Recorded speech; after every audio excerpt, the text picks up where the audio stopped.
अच्छा तो स्टूडेंट्स आपको याद होगा कि हमने स्टार्ट किया था लास्ट लेक्चर में, जो हमने लास्ट थर्सडे को पढ़ा था लेक्चर।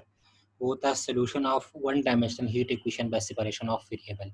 कि वन डायमेंशनल हीट इक्वेशन को हम separation of variable method use करके किस तरह सॉल्व कर सकते हैं। ठीक है, solution of one dimensional heat equation by separation of variable.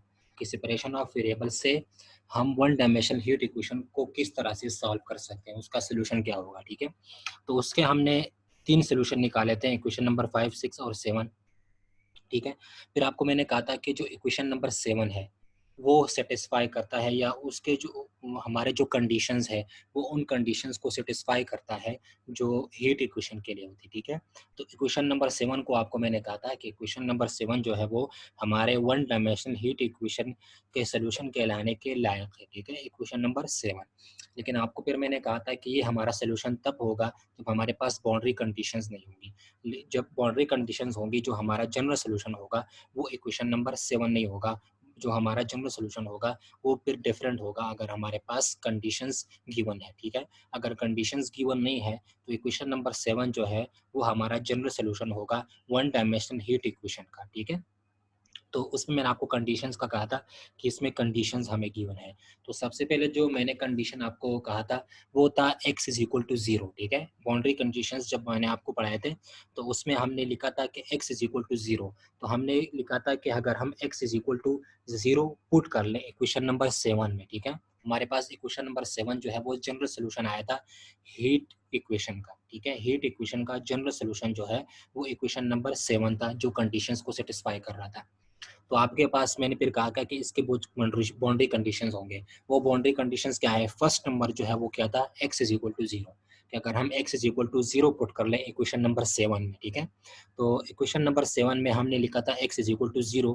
तो उससे हमारे पास जो u की वैल्यू आई थी वो u की वैल्यू ये थी। ठीक है, तो हमने यहाँ तक पढ़ा था कि अगर हम x is equal to 0 put करते हैं बाउंड्री कंडीशंस में, ठीक है, और उस x इज इक्वल टू 0 को इक्वेशन नंबर 7 में पुट करते हैं, तो हमारे पास जो u की वैल्यू आएगी वो ये होगी। और इस इक्वेशन को मैंने नाम दिया था इक्वेशन नंबर 8 का। ठीक है, तो ये हमारे पास होगा इक्वेशन नंबर 8। ठीक है, एक बात यहाँ पे एक दूसरा नोट कर लें कि आपको मैंने जो नोट्स सेंड किए थे उस नोट्स में आप देख लें, वहाँ पे आपको नजर आएगा e to power minus lambda square c square t sine p x. ठीक है, तो वो मिस्टेक से मैंने मुझसे हुआ है वहाँ पे नोट्स में। यहाँ पे आपको जिस जगह पे भी लेमडा की जगह आपको पी नजर आ रहा है उस पे आप लेमडा पुट कर लें। ठीक है, यहाँ पे आपको जिस जगह पे भी साइन पी एक्स आ रहा है, ठीक है, आप सारे नोट्स देख लें, तो जिस जगह पे आपके पास साइन पी एक्स आ रहा है उसको आप साइन लेमडा एक्स कर लें। ठीक है, अगर आपके पास कॉस पी एक्स आ रहा है तो आप उसको कर लें कॉस लेमडा एक्स।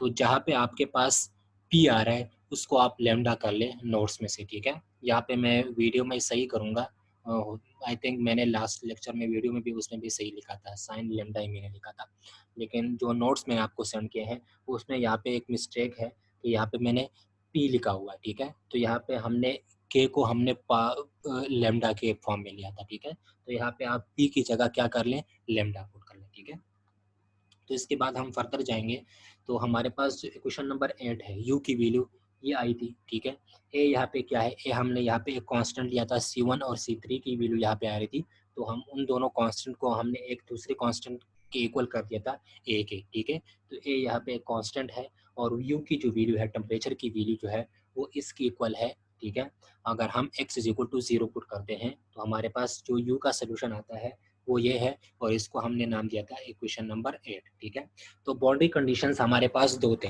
एक तो था x इज इक्वल टू 0, ठीक है, तो उससे ये आया था। ठीक है, अब हम करेंगे x is equal to l. अगर हम x is equal to L put कर लें इस इक्वेशन 8 में, ठीक है, put x is equal to l in equation number 8। ठीक है, आपके पास दो बाउंड्री कंडीशंस थे ना, एक था x इज इक्वल टू 0। ठीक है, तो x इज इक्वल टू 0 को हमने क्वेश्चन नंबर 7 में पुट किया, तो उससे हमारे पास आया क्वेश्चन नंबर 8। ठीक है, अब हम क्या करेंगे, दूसरे बाउंड्री कंडीशन को लेंगे x is equal to L. ठीक है, तो अगर हम x is equal to L को लेंगे और उसको इक्वेशन नंबर 8 में पुट कर लेंगे, ठीक है, तो यहाँ पे आप देखें, यहाँ पे आपको जहाँ पे x नजर आ रहा है उस पर आप l लिख लें। ठीक है, तो यहाँ पे ये हो जाएगा u, x की जगह यहाँ पे l T is equal to a to power minus lambda square c square t sine lambda x की जगह यहाँ पे क्या पुट कर लें, एल पुट कर लें, ठीक है। जो बाउंड्री कंडीशन है सेकंड वो क्या है, x is equal to l, तो ये हो जाएगा। अच्छा, आपको फिर पता होगा कि according to boundary conditions u of L T वो किसके इक्वल था, zero. U of zero T is equal to zero और u of L T is equal to zero. ये आपको बाउंड्री कंडीशंस अगर याद हो स्टार्ट में, तो आपको मैंने कहा था कि you is a function of zero T, तो वो इक्वल होगा टेम्परेचर जीरो के इक्वल होगा। अगर हम एक्स को एल करेंगे तो फिर भी टेम्परेचर जो है वो क्या होगा, जीरो होगा, ठीक है। तो यहाँ पे u as a function of L t जो है ये किसके इक्वल होता है, जीरो के इक्वल होता है। तो अगर हम इसको ये जीरो के इक्वल कर लें तो हमारे पास जो एक्सप्रेशन आएगा वो क्या होगा, A e to power minus lambda square c square t sine lambda L is equal to, और ये किसके इक्वल होता है, ये जीरो के इक्वल होता है अकॉर्डिंग टू बाउंड्री कंडीशंस, ठीक है। तो ये हमारे पास इक्वेशन आया, A e to power minus lambda square c square t sine lambda into L. यहाँ पे आप देखें, अगर मैं ए को ज़ीरो कर लूँ, ठीक है, तो हमारे पास जो सोल्यूशन होगा वो टोटल जीरो हो जाएगा, ठीक है। तो यहाँ पे हम ए को जीरो नहीं कर सकते क्योंकि ए कांस्टेंट है, ठीक है। अगर मैं e to power minus lambda square into c square t को जीरो कर लूँ तो हमारे पास जो इक्वेशन नंबर 7 होगा, इक्वेशन नंबर 7 को आप देख लें तो वहाँ पे e to power minus lambda square c square into t ये बाहर है, ठीक है, मल्टीप्लाइड फॉर्म में है। तो अगर मैं e to power minus lambda square c square t को जीरो पुट कर लूँ तो हमारे पास जो इक्वेशन नंबर 7 है वो टोटल जीरो हो जाएगा, ठीक है। तो ए तो कांस्टेंट है, कांस्टेंट को मैं यहाँ पे जीरो नहीं कर सकता। यहाँ पे ये टर्म जो है e to power minus lambda square c square into t, अगर मैं इसको जीरो करता हूँ इस टर्म को, एक्सपोनेंशियल वाले फॉर्म को, तो हमारे पास जो इक्वेशन नंबर 7 है वो टोटल जीरो हो जाएगा, ठीक है। तो इसका मतलब ये है कि हम इस साइन लेमडा एल को जीरो ले सकते हैं, बाकी दो टर्म्स को हम जीरो नहीं ले सकते, ठीक है। तो हमारे पास जो साइन लेमडा एल होगा वो किसकी इक्वल होगा, जीरो की इक्वल होगा, ठीक है। तो आपको पता होगा कि sine lambda L is equal to zero अगर इस फॉर्म में आ रहा है आपके पास, तो यहाँ पे अगर हमने लेमडा की वैल्यू को निकालना है तो हम क्या करेंगे, lambda L is equal to n into pi, ठीक है। ये किस तरह होता है, sine lambda L is equal to sine n pi होता है, ठीक है। तो साइन साइन के साथ कैंसिल हो जाएगा, lambda L is equal to n n टू पाई हो जाएगा, ठीक है। तो यहाँ पे एन जो है वो किसकी इक्वल है, 1 2 3 एंड सो ऑन, ठीक है। यहाँ पे एन मैंने आपको पहले भी कहा था कि एन जो है इसकी वैल्यूज क्या होंगी, 1 2 3 एंड सो ऑन, एन की यहाँ पे वैल्यूज होगी, ठीक है। तो lambda L is equal to n pi हो जाएगा। अगर हमने लेमडा की वैल्यू को निकालना है तो लेमडा हो जाएगा, lambda is equal to n pi divided by n, ठीक है। ये आपको लोगों को पता होगा कि ये किस तरह से सॉल्व होता है sine lambda L is equal to sine n pi, तो साइन साइन के साथ कैंसिल हो जाएगा, तो lambda L is equal to n pi हो जाएगा। तो लेमडा की वैल्यू हमने निकालनी है, तो lambda is equal to n pi divided by l हो जाएगी। तो लेमडा की वैल्यू हो गई, lambda is equal to n pi divided by L, ठीक है। अगर हम lambda is equal to n pi divided by l को डालें, ठीक है, और इसको हम पुट कर लें इस इक्वेशन में, ठीक है, जो हमारे पास इक्वेशन नंबर 8 आया था, इस इक्वेशन में अगर हम लेमडा की जगह n pi divided by l put कर ले तो हमारे पास जो सोल्यूशन आएगा इक्वेशन नंबर 8 से वो क्या होगा, u of x t is equal to, क्या करें, lambda is equal to n pi divided by L, लेमडा की वैल्यू हमने निकाल दी n pi divided by L है, तो इस इक्वेशन 8 में लेमडा की जगह ये वैल्यू पुट कर लें, ठीक है। तो u of x t is equal to a e to power minus lambda की जगह यहाँ पे क्या पुट कर लें ये, तो ये हो जाएगा एन स्क्वायर पाई स्क्वायर, यहाँ पे इसके साथ है सी स्क्वायर टी डिवाइडेड बाय, और ये क्या हो जाएगा, एल स्क्वायर हो जाएगा, ठीक है। E to power minus lambda की जगह मैंने क्या लिखा, n square pi square c square t divided by, और यहाँ पे इसके साथ क्या आएगा, एल स्क्वायर आएगा, या आप इस तरह बोल सकते हैं A e to power minus lambda square की जगह, लेमडा की जगह यहाँ पे क्या आ जाएगा, n square pi square divided by L square, और सी स्क्वायर इंटू टी यहाँ पे आ जाएंगे, ठीक है। इंटू साइन लेमडा की जगह क्या पुट कर लें, n pi divided by l, यहाँ पे आ जाएगा इसके साथ एक्स, ठीक है। तो sine n pi x divided by L, ठीक है। तो यू की वैल्यू ये आएगी जब लेमडा की वैल्यू इसकी इक्वल है, ठीक है। इसके बाद हम फर्दर क्या करेंगे, यहाँ पे आपको मैंने कहा था कि इसका जो जनरल सोल्यूशन होता है इस तरह के फॉर्म में अगर आपके पास आ रहा है तो यहाँ पे n जो है वो किसकी इक्वल है, 1 2 3 एंड सो ऑन, ठीक है। तो n यहाँ पे जो है वो चेंज हो सकता है, ठीक है। n की वैल्यू 1 2 3 एंड सो ऑन है यहाँ पे। तो हम इसके सोल्यूशन को किस फॉर्म में देख सकते हैं, इसको हम लिख सकते हैं सबमिशन के फॉर्म में, क्योंकि हमारे पास जो n की वैल्यू है वो चेंज हो रही है, मतलब n टेंस टू इन्फिनिटी है, 1 2 3 एंड सो ऑन है, ठीक है। तो यहाँ पे हम इसलिए यहाँ पे सबमिशन को यूज करेंगे, तो हमारे पास जो जनरल सोल्यूशन आएगा वो क्या होगा, u of x t is equal to summation n is equal to 1 up to infinity. मैंने यहाँ पे सबमिशन में यहाँ पे क्यों लिखा, ठीक है, सबमिशन को मैं यहाँ पे क्यों लाया हूँ, क्योंकि यहाँ पे हमारे पास n है, ठीक है। तो n की वैल्यू क्या है, 1 2 3 एंड सो ऑन, ठीक है। तो यहाँ पे मैंने इसलिए सबमिशन, इसका जो जनरल सोल्यूशन होगा वो क्या होगा, summation n is equal to 1 up to infinity a into n, ठीक है, e to power minus n square pi square c square t divided by l square, ठीक है, into sine n pi x divided by n, ठीक है। तो हमारे पास जो u का जनरल सोल्यूशन आएगा वो क्या होगा, u of x t is equal to this, ठीक है। इस इक्वेशन को आप क्या नाम दे दे, इस इक्वेशन को आप नाम दे दे इक्वेशन नंबर 9, ठीक है। इस इक्वेशन को आप क्या नाम दे, इक्वेशन नंबर 9 नाम दे दे, ठीक है। ये हमारा इक्वेशन नंबर 9 हो जाएगा। तो मैंने यहाँ पे क्या किया, मैंने साइन लेमडा एल से लेमडा की वैल्यू निकाल ली, लेमडा की वैल्यू को उठा के मैंने इक्वेशन नंबर 8 में पुट कर ली, तो उससे हमारा जो सोल्यूशन आएगा वो ये होगा इक्वेशन नंबर 8 का, ठीक है। फिर आपको मैंने कहा कि यहाँ पे जो n है वो किसके इक्वल है, 1 2 3 एंड सो ऑन, ठीक है। यहाँ पे जो n है वो क्या है, 1 2 3 एंड सो ऑन, n यहाँ पे, ठीक है। तो यहाँ पे आप देखें n यहाँ पे आया, ठीक है। तो अगर n की वैल्यू 1 2 3 एंड सो ऑन है, तो इसको मैं इस फॉर्म में लिख सकता हूँ, इसका जो जनरल सोल्यूशन है इसको मैं इस फॉर्म में लिख सकता हूँ सबमिशन के फॉर्म में, summation n is equal to 1 up to infinity a n n to this, ठीक है। ये आपको पता ही होगा जनरल, यहाँ पे मैंने मैथ से यूज किया है, आपने पढ़े होंगे, ठीक है। तो यहाँ पे u की वैल्यू मैंने निकाल ली और इस इक्वेशन को मैंने नाम दिया इक्वेशन नंबर 9, ठीक है। मैंने क्या किया है, lambda is equal to n pi divided by n, इसकी वैल्यू उठा के मैंने इक्वेशन नंबर 8 में पुट कर ली, तो उससे हमारे पास ये सोल्यूशन आया, ठीक है। फिर आपको मैंने कहा कि n की जो वैल्यू है वो 1 2 3 एंड सो ऑन है, ठीक है। तो इस इक्वेशन का जनरल सोल्यूशन क्या होगा, वो ये होगा, क्योंकि n is equal to 1 2 3 and so on है, तो उसको हम सबमिशन के फॉर्म में इस तरह लिख सकते हैं जनरल सोल्यूशन को। तो ये हो जाएगा इक्वेशन नंबर 9। अच्छा, अब हमने देखना है ए एन यहाँ पे क्या है, कांस्टेंट है, ठीक है। तो हमने देखना है कि how to find a n, हम इस ए एन कांस्टेंट को किस तरह से फाइंड करेंगे। अगर हम इस ए एन को फाइंड करने में कामयाब हो गए तो हमारा जो सोल्यूशन होगा, हमारा जो जनरल सोल्यूशन होगा हेट इक्वेशन का, वो ये होगा, ठीक है। लेकिन वहाँ पे जो ए एन कांस्टेंट है उसकी वैल्यू को हमने पहले निकालना है, ठीक है। तो हमने लिखना है कि how to find a n, ठीक है। तो हमने ए एन की वैल्यू को फाइंड करना है कि हम ए एन की वैल्यू को किस तरह से फाइंड कर सकते हैं, ठीक है। तो अगर आपको याद हो तो बाउंड्री कंडीशंस थे एक और दूसरे थे इनिशियल कंडीशंस। तो इनिशियल कंडीशंस में हमने क्या पढ़ा था कि अगर t इज इक्वल टू 0 है, टाइम जो है वो 0 है, तो हमारे पास जो u ऑफ x 0 है वो किसके इक्वल होगा, f ऑफ x के इक्वल होगा।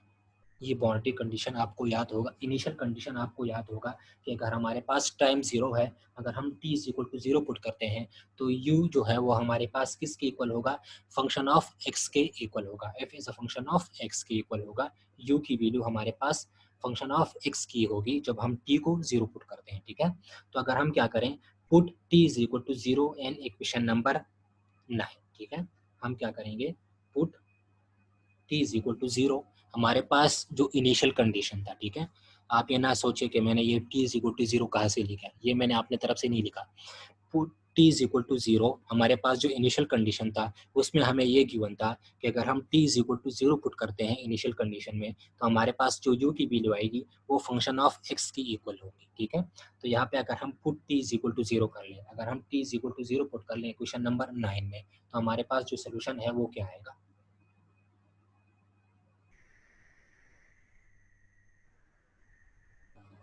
ठीक है। तो put to is equal to 0 in equation number 9, ठीक है। t is equal to 0 put कर लें इक्वेशन नंबर 9 में, तो हमारे पास जो u की वैल्यू आएगी, u of x t is equal to summation n is equal to 1 up to infinity a n e to power minus n square pi square c square t divide by L square. ठीक है, मैंने क्या किया है, T is equal to 0 को put कर ले equation number 9 में। ठीक है, टी की जगह 0 पुट कर ले इक्वेशन नंबर 9 में, तो ये क्या हो जाएगा, सॉरी ये यहाँ पे आ जाएगा 0। ठीक है, तो u of 0 u of x 0 is equal to summation n is equal to 1 up to infinity a n e to power minus n square pi square c square t divided by l square। तो यहाँ पे आप देखिए exponential में क्या है, t है, तो अगर मैं एक्सपोनेंशियल में यहाँ पे t की जगह 0 पुट कर लूँ तो ये टोटल टर्म क्या हो जाएगा, e टू पावर 0, और e टू पावर 0 क्या होता है, 1 होता है, तो हम यहाँ पे इसको नहीं लिखेंगे। ठीक है, तो a n हो जाएगा n2 sine n pi x by. ठीक है, तो हमारे पास जो u ऑफ x 0 की वैल्यू आएगी वो क्या होगी, u of x 0 is equal to this. ठीक है, ये मैंने कैसे लिखा है आपको मैं फिर से रिपीट कर बताऊं कि हम इक्वेशन नंबर 9 में t is equal to 0 put करते हैं अकॉर्डिंग टू इनिशियल कंडीशन। ठीक है, put t is equal to 0 in equation number 9, तो हम यहाँ पे t is equal to 0 put करेंगे तो ये क्या हो जाएगा, u x t की जगह 0, तो u x 0 is equal to summation n is equal to 1 up to infinity a n e to power this term. यहाँ पे आप देखिए आपके पास क्या है इसमें एक्सपोनेंशियल में t। ठीक है, तो अगर t की जगह मैं 0 पुट करता हूँ क्योंकि t इज इक्वल टू 0 है, तो ये क्या हो जाएगा e टू पावर 0। ठीक है, और e टू पावर 0 क्या होता है, 1 होता है। ठीक है, तो मैंने यहाँ पे नहीं लिखा क्योंकि e टू पावर 0 1 होता है, तो हम यहाँ पे उसको नहीं लिखा है, और sine n pi x divided by l हो जाएगा। ठीक है, तो हमारे पास u की ये वैल्यू आएगी जब हम क्या लिख लेंगे, t इज इक्वल टू 0 लिख लेंगे। ठीक है, तो आपको मैंने फिर क्या कहा कि according to initial condition u of x 0 जो है वो किसके इक्वल होता है, फंक्शन ऑफ x के। ठीक है, f ऑफ x के, तो ये किसके इक्वल हो जाएगा, f ऑफ एक्स के, क्योंकि ये फंक्शन जो है ये u किसके इक्वल होता है जब टाइम 0 हो, f ऑफ एक्स के। ठीक है, is equal to summation n is equal to 1 up to infinity a n sine n pi x by n। ठीक है, तो हमारे पास जो f ऑफ x की वैल्यू है वो क्या आई है, f of x is equal to summation n is equal to 1 up to infinity a n sine n pi x divided by l। ठीक है, तो हमारे पास f ऑफ x की ये वैल्यू आई है अकॉर्डिंग टू इनिशियल कंडीशन। अच्छा, इसके बाद आपको याद होगा वेव इक्वेशन में, वेव इक्वेशन में हमने इसके बाद क्या किया था, हमने कहा था कि multiplying both sides by sine m pi x by l and integrate with respect to x with limits x is equal to 0 to x is equal to l। ठीक है, मैं यहाँ पे लिख देता हूँ मल्टीप्लाइंग बोथ साइड्स। अगर आपको वन डायमेंशनल वेव इक्वेशन याद हो तो हम जब यहाँ तक पहुँच गए थे f of x is equal to, यहाँ पे आप देखिए ये कहाँ से आया है, यू ऑफ एक्स 0 जो है वो किसकी इक्वल है अकॉर्डिंग टू इनिशियल कंडीशन, वो एफ ऑफ एक्स की इक्वल है। ठीक है, तो ये एफ ऑफ एक्स की इक्वल हो जाएगा तो हमारे पास ये आ जाएगा। ठीक है, इसके बाद हमने क्या करना है, हमने करना है multiplying both sides by sine M pi x divided by L. ठीक है, हमने बोथ साइड से जो है वो sine M pi x divided by l से मल्टीप्लाई करना है। ठीक है, और उसके बाद हमने क्या करना है, and integrate with respect to x, हमने इसको फिर इंटीग्रेट करना है विद रिस्पेक्ट टू एक्स। इसके जो लिमिट्स हैं वो हम रखेंगे x is equal to 0 to n. ठीक है, तो मैं क्या करूँगा, मैं इस इक्वेशन को बोथ साइड से मल्टीप्लाई करूँगा sine M pi x divided by l, फिर उस इक्वेशन को इंटीग्रेट करूँगा विद रिस्पेक्ट टू एक्स, और उस इंटीग्रेशन के जो लिमिट्स होंगे वो क्या होंगे, x is equal to 0 and tends to L. ठीक है, तो एक्स के लिमिट्स जो है वो 0 से लेके एल तक होंगे। ठीक है, तो अगर मैं इस इक्वेशन को मल्टीप्लाई कर लूँ बोथ साइड से sine M pi x divided by L और उसका इंटीग्रेशन कर लूँ विद रिस्पेक्ट टू एक्स, तो क्या होगा, इंटीग्रेशन ऑफ लिमिट्स क्या है इंटीग्रेशन के, 0 से लेके एल तक। ठीक है, एफ ऑफ एक्स, ठीक है, multiply by sine M pi x divided by L. ठीक है, मैंने क्या किया है, एफ ऑफ एक्स के साथ मैंने मल्टीप्लाई कर दिया sine M pi x divided by L. ठीक है, और उसका इंटीग्रेशन ले लिया विद रिस्पेक्ट टू एक्स, और उसके जो लिमिट्स है वो 0 से एल तक है। ठीक है, तो यहाँ पे इसके साथ क्या आएगा, क्योंकि विद रिस्पेक्ट टू एक्स ले रहे हैं तो यहाँ पे होगा इसके साथ डी एक्स। ठीक है, तो ये हो जाएगा लेफ्ट साइड। ठीक है, फिर आ जाए राइट हैंड साइड पे, तो राइट हैंड साइड पे ये होगा summation n is equal to 1 up to infinity a n यहाँ पे क्या है, कांस्टेंट है, तो कांस्टेंट को बाहर निकाल लें, ठीक है। इंटीग्रेशन ऑफ लिमिट्स क्या है, 0 से एल, ठीक है, 0 to L तक इसके लिमिट्स हैं, ठीक है। यहाँ पे क्या है, साइन, अगर आपको यहाँ पे नजर नहीं आ रहा तो मैं यहाँ पे लिख देता हूँ, इंटीग्रेशन ऑफ 0 to L, ठीक है, sine n pi x by L, ठीक है, और इसके साथ मल्टीप्लाई कर लें क्योंकि हमने कहा है multiplying both sides by sine n pi x by, तो sine m pi x divided by, ठीक है।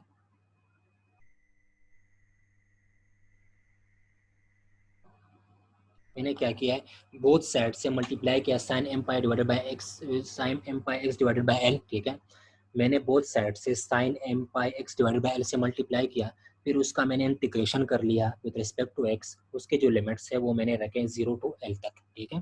तो 0 से L तक इंटीग्रेशन के limits, integration with respect to x 0 to L limit f of x, इसके साथ मल्टीप्लाई कर ले sine M pi x divided by L, d x is equal to, ये अपनी जगह पे आएंगे क्योंकि कांस्टेंट है, ठीक है। और इसके साथ हम इंटीग्रेशन अगर हम इसका लेंगे तो 0 to L, ठीक है, इसका इंटीग्रेशन जो लिमिट्स है वो 0 to L तक है, और sine M pi x divided by L into sine M pi x divided by L हमने मल्टीप्लाई कर दिया, और यहाँ पे जो इंटीग्रेशन आएगा वो क्या होगा, डी एक्स होगा, ठीक है। इसके बाद हमने फर्दर क्या किया था, आपको मैंने कहा था कि यहाँ पे जो इंटीग्रेशन ऑफ 0 से L sine n pi x divided by L into sine M pi x divided by L into d x है, ठीक है। यहाँ पे sine integration of 0 to L sine n pi x divided by L sine M pi x divided by L, ये आपको मैंने integration कहा था कि इसका जो इंटीग्रेशन है, अगर हमारे पास m की n की वैल्यू जो है, m की वैल्यू जो है वो n की इक्वल हो जाए, ठीक है।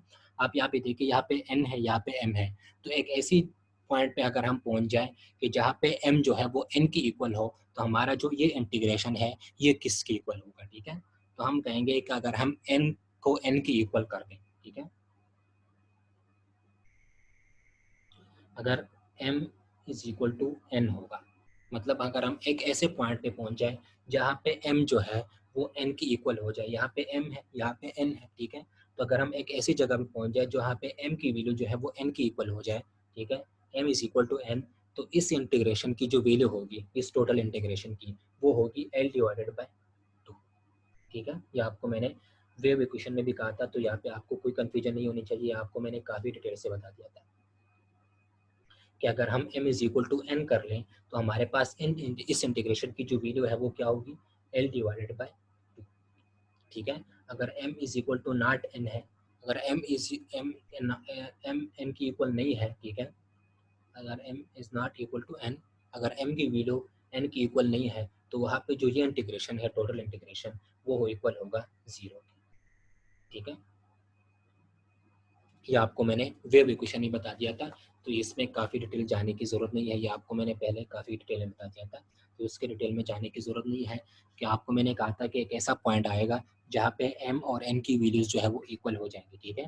तो अगर हम m को n की इक्वल करेंगे तो हमारे पास इस इंटीग्रेशन की जो वैल्यू है, इसका जो इंटीग्रेशन होता है वो l डिवाइडेड बाई 2 होता है, जब m जो है वो n की इक्वल हो जाए, ठीक है। तो हम इसी कंडीशंस को यहाँ पे यूज़ करेंगे कि अगर हम m is equal to n कर लें तो इस इंटीग्रेशन की जगह हम क्या पुट कर लेंगे, l डिवाइडेड बाय 2 पुट कर लेंगे, ठीक है। तो हमारे पास ये सोल्यूशन जो होगा ये क्या होगा, 0 to L, ठीक है,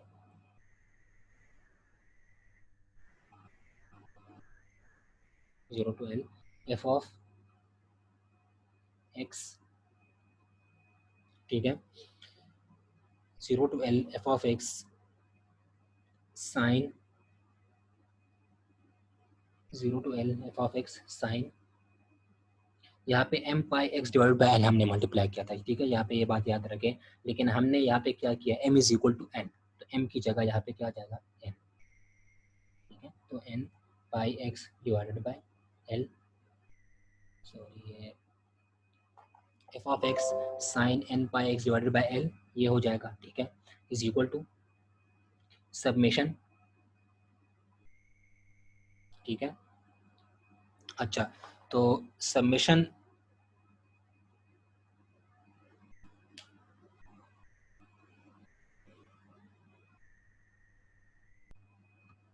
तो इस टोटल इंटीग्रेशन की जो वैल्यू है वो क्या होगी, इस टोटल इंटीग्रेशन की अगर हम m is equal to n कर लें तो इस टोटल इंटीग्रेशन की वैल्यू जो है वो क्या होगी, l डिवाइडेड बाई 2, ठीक है। और यहाँ पे a n है तो हमने n को किसके इक्वल किया, m के इक्वल किया, तो यहाँ पे आएगा a n की जगह यहाँ पे हम क्या कर लेंगे, m कर लेंगे, क्योंकि हमने m को n की इक्वल किया, ठीक है। तो a m इस इंटीग्रेशन की वैल्यू क्या होगी, इस टोटल इंटीग्रेशन की अगर हम m is equal to n करेंगे तो इस टोटल इंटीग्रेशन की जगह हम यहाँ पुट कर लेंगे l डिवाइडेड बाई 2, ठीक है। तो हमारे पास क्या आ जाएगा, integration of 0 to l f of x sin n pi x divided by l is equal to a m l divided by 2, ठीक है। तो अगर हमने a m की वैल्यू को निकालना है तो a m यहाँ पे क्या हो जाएगा, यहाँ पे अगर हम m को n की इक्वल कर दें, ठीक है, तो यहाँ पे ये क्या हो जाएगा, a n is equal to a n की वैल्यू हमने निकालनी है, तो ये क्या हो जाएगा, a n is equal to 2 divided by l, ये वहाँ पे चला जाएगा, ठीक है। तो 2 divided by l integration of 0 to l f of x sine n pi x divided by l, ठीक है। तो हमारे पास जो a n की वैल्यू होगी वो क्या होगी, a n is equal to 2 divided by l integration of 0 to l f of x sine n pi x divided by l हो जाएगी, ठीक है। ये मैं आपको फिर से लिख देता हूँ, सही नज़र नहीं आएगा आपको। मैंने क्या किया है कि अगर हम m is equal to n कर लें, कि हमारे पास एक ऐसा टाइम आ जाए जब पे m is equal to n हो जाए, तो वहाँ पे जो ये टोटल इंटीग्रेशन है वो l डिवाइडेड बाई 2 के इक्वल होगा, ठीक है। तो हमारे पास जो फंक्शन आएगा ये तो अपनी जगह पे आएगा, ठीक है, is equal to a into m, और उस टोटल इंटीग्रेशन की जगह हम l डिवाइडेड बाई 2 पुट कर लेंगे जब m is equal to n होगा, ठीक है। तो मैंने वही किया, ठीक है।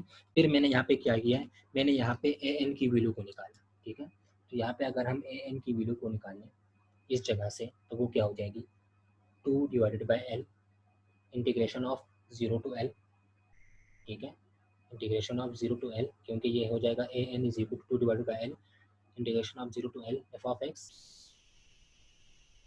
Sign n pi x divided by L, ठीक है। ये हमारे पास ए एन की वैल्यू आ जाएगी। तो हमने ए एन की वैल्यू निकाल ली, वो क्या है, A n is equal to 2 divided by L into this. तो आपको मैंने क्या कहा था कि हमने ए एन की वैल्यू को निकालना है, ठीक है। तो हमने ए एन की वैल्यू निकाल ली, वो ये आई है, ठीक है। तो हमारे पास जो जनरल सोल्यूशन था वो आपको मैंने पहले बता दिया था कि हमारे पास जो जनरल सोल्यूशन है वो क्या है, वो है इक्वेशन नंबर 9, ठीक है। इक्वेशन नंबर 9 जो है वो हमारा जनरल सोल्यूशन था, लेकिन उसमें मैंने आपको कहा था कि ए एन यहाँ पे कांस्टेंट है, तो उस ए एन कांस्टेंट को हमने निकालना है। तो ए एन कांस्टेंट की वैल्यू निकाल ली, वो हमने यहाँ पे ये है, ठीक है। तो हमारे पास जो जनरल सोल्यूशन होगा वो जनरल सोल्यूशन क्या होगा, u as a function of x T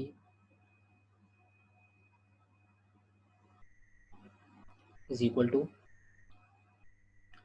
submission, जो हमारे पास इक्वेशन नंबर 9 मैंने लिखा था वो क्या है, summation n is equal to 1 up to infinity, u की जो वैल्यू है वो क्या होगी, u of x t is equal to summation n is equal to 1 up to infinity, ठीक है, ए एन इक्वेशन नंबर 9, ठीक है, A n e to power minus n square pi square c square t divided by L square sine n pi x divided by L, ठीक है। ये आपको मैंने कहा था कि ये जनरल सोल्यूशन है वन डायमेंशनल हीट इक्वेशन का, लेकिन यहाँ पे जो ए एन कॉन्स्टेंट है इसकी वैल्यू हमने निकाल ली है, ठीक है।